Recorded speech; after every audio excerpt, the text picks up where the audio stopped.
What has that meant for you in working on the show?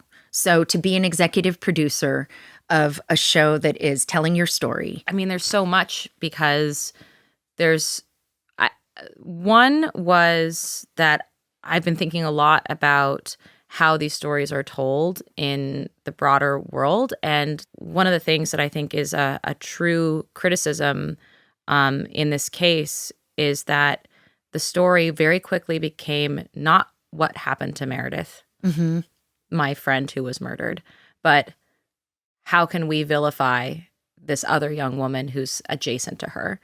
And I think that is deeply like it became a story of a scandal, not a story of the pursuit of truth.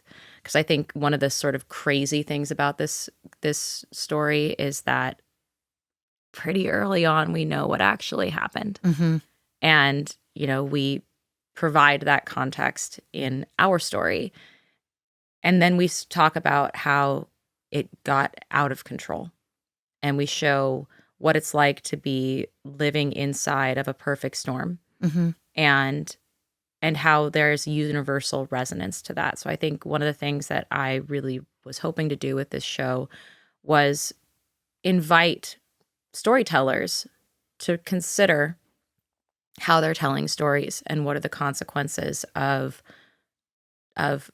taking ownership and authorship of other people's worst experiences.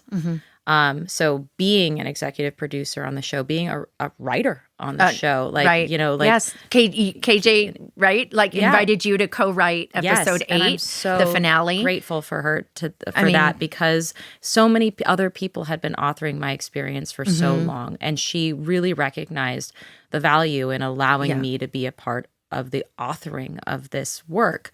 And then allowing me to be there in the room with these other incredible writers who all brought their talents and interests and specialties to the conversation. It was such a beautiful experience, and one that I hope other people in our situation can be invited into that conversation, because historically the way that these stories are told is without our participation, without our input.